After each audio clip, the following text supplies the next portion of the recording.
بسم اللہ الرحمن الرحیم۔ شروع کرتا ہوں اللہ تعالیٰ کے نام کے ساتھ جو بڑا مہربان نہایت رحم کرنے والا ہے۔ ام المؤمنین عائشہ رضی اللہ عنہا کہتی ہیں کہ رسول اللہ صلی اللہ علیہ وآلہ وسلم نے فرمایا، آدمی کا سب سے عمدہ کھانا وہ ہے جو اس کی اپنی کمائی کا ہو، اور اس کی اولاد بھی اس کی کمائی ہے۔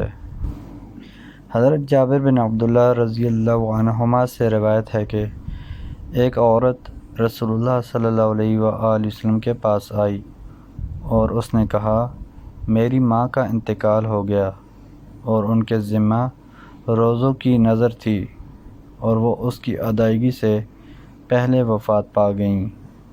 تو رسول اللہ صلی اللہ علیہ وآلہ وسلم نے فرمایا، ان کا ولی ان کی جانب سے روزے رکھے۔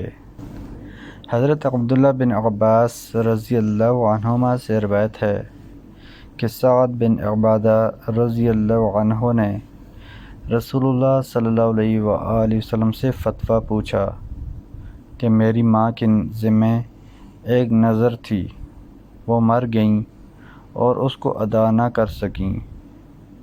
تو رسول اللہ صلی اللہ علیہ وآلہ وسلم نے فرمایا، تم ان کی جانب سے اسے پوری کر دو۔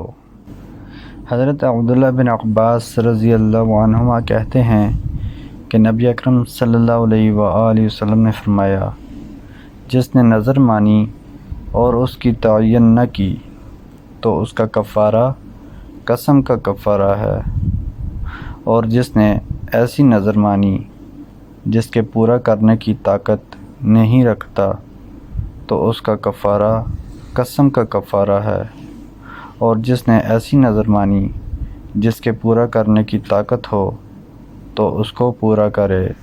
محترم دوستو، اللہ تعالیٰ سے دعا ہے اللہ تعالیٰ ہمیں ان حدیث پر عمل کرنے کی توفیق عطا فرمائیں۔ اللہ تعالیٰ ہمیں دونوں جہانوں میں کامیابیاں عطا فرمائیں، آمین یا رب العالمین۔ ویڈیو کو ثواب کی نیت سے زیادہ شیئر کریں۔